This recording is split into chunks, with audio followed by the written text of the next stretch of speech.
What's the meaning of bases?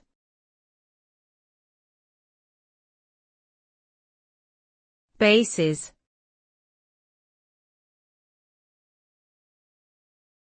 Bases.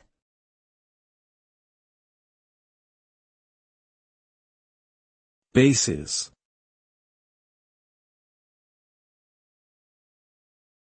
Bases.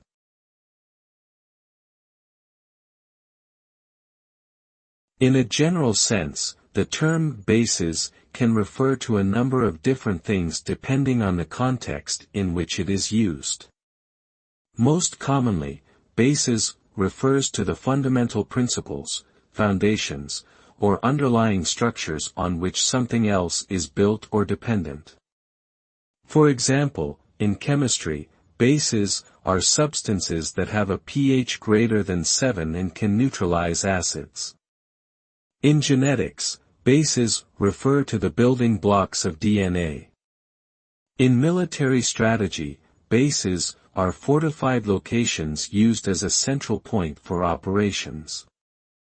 Overall, understanding the specific meaning of bases requires an understanding of the particular discipline or area of knowledge in which it is used.